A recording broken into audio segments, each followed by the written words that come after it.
Dude is good, yo. It's your boy Ty back here with another video. And in this video today, we're going to be talking about the rewards that you can vote for the lock-in in NBA 2K22 MyTEAM. So you guys might be asking, well, what does this mean? So for example, the 2000s in the 2010s, you got 75th anniversary set. I mean, they're expensive. They're probably going to be close to, I don't know, 500K, 600K for each, maybe. Maybe not quite that expensive, but they're going to be pretty expensive. And we as a community get to vote for who we want as far as the rewards. So let's start off talking about the 2010s, okay? Our options are Klay Thompson, who we've already got 2 Klay Thompsons, Draymond Green, who I think would be a fun card to get, Zion Williamson, or Joel Embiid, okay? Those are the options right there. Now, here's the deal, guys. If we let's just go from top to bottom. Klay Thompson, okay? We've already got plenty of Klay Thompson. We have a Diamond Klay. We've got 2 Galaxy Opals. Like, do we really even need a Klay Thompson better than this one? I mean, not really. I mean, we've already got Klay Thompson. They're going to give him the same tendencies and the same everything. It's going to be basically a same version of this card, just a little bit better. So Klay Thompson, okay, cool, but not necessarily that cool. Draymond Green. Pretty fun card to use. We've only got 1 diamond. Came out in middle of December. This would be a more fun, in my opinion, card to use, okay? Power forward, 6'7", 7'1" wingspan. Is he going to be better than Klay would be? No. Is he going to be more of a fun card to use? Probably. And that's the thing with Draymond Green. They give him jump shot 12. Heck, if they give that on quick, you're looking at a Draymond. I wish he could play small forward. But even at power forward, it's probably going to be pretty solid in my opinion. Zion Williamson. Here's our next one here, guys. The deal with Zion Williamson is tough because you even look at past last year with Zion. Eventually, guys, they did change his base to the Kobe release. Now, when did they change his release? I mean, it was decently early, to be honest with you. I think they changed it with the first above pink diamond card. Maybe Zion Williamson never had. I'm trying to think because I feel like we had Zion with his release at some point last year. But I don't know what card it would have been on. So, did have the Kobe release last year. So far this year has just had that kind of set shot release that is absolutely terrible.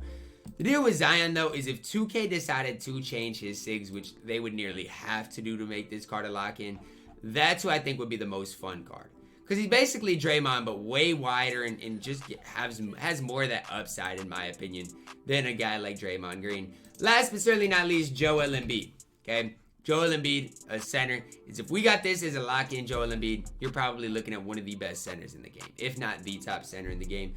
Honestly, for a dark matter, what are they going to give him? They'll probably just give him a little more, right? Little better defense, little better 3-ball, maybe some stuff like that.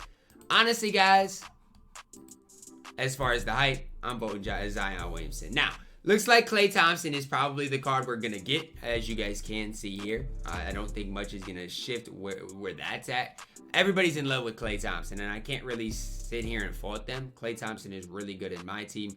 The only problem I have with this is Klay Thompson really going to be better than the last Klay Thompson? Maybe a little bit, but I mean, Klay Thompson with 20 Hall of Famers isn't going to be that much better than Klay Thompson with 16 Hall of Famers. They're basically going to be identical cards. That's the only really hard part and the problem I have with it. Klay obviously is going to be a fun card to use. For all of you guys out there, 100% not worth what the lock-in is going to be, considering we already have an auctionable version of the card. That's my only problem with it. Why are we getting a Klay Thompson? We've already got basically...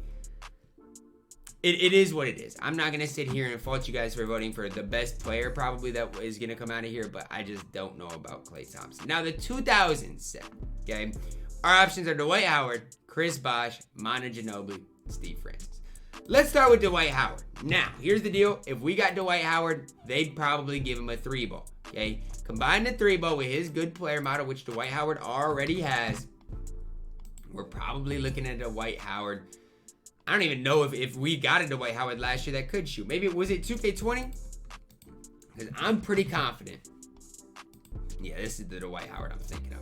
This is the Dwight Howard. One year we had a 2K, like Dwight Howard had a 78 3-ball. It's probably what you're looking at, right around that 78 3-ball. Now, he's not going to have 34 Hall of Famers or anything crazy like that, but just going to be a big upgrade over this card.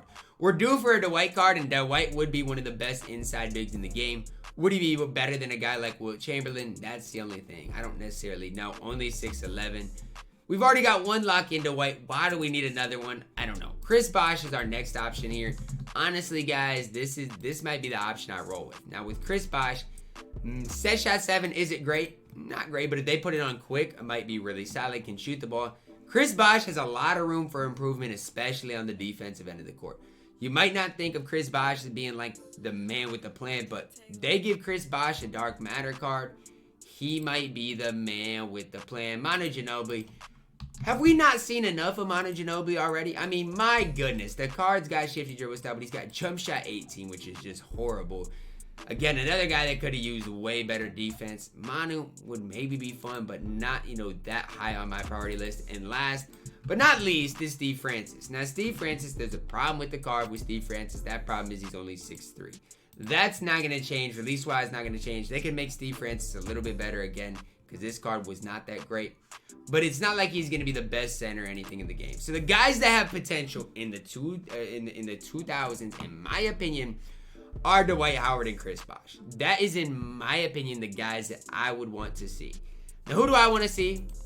I want to see Chris Bosh. Okay, that's who I want to see, is Chris Bosh. And as time goes on, I guess we'll see. Who people do decide to vote with. I guess that's what these polls are for. It's not just gonna all happen overnight. I would much rather have a Joel Embiid than Klay Thompson, but that's not my opinion. I'd rather have Zion than anybody. As far as this, I'm not mad if we get Dwight. I would just rather have Chris Bosh. So, if you want to know my opinion, I don't want Klay Thompson.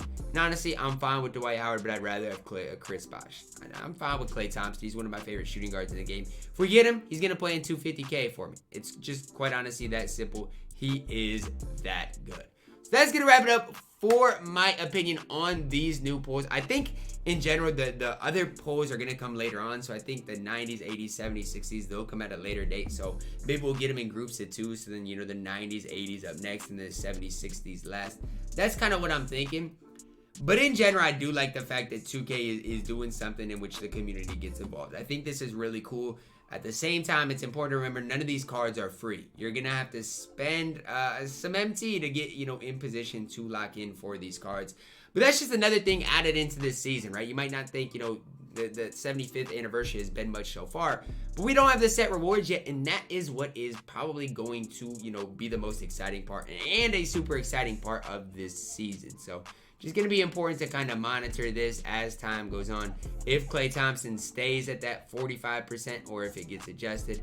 I do think, where people start is more likely, where they're probably going to finish. So don't be surprised if we do get a Dark Matter Klay, a Dark Matter Dwight Howard as those collection rewards. Let me know your thoughts down below in the comments. I want to know who you guys do want to see as far as these rewards. Drop a like on the video, guys. Subscribe if you are new, and as always, man, I love you guys. And have a blessed day.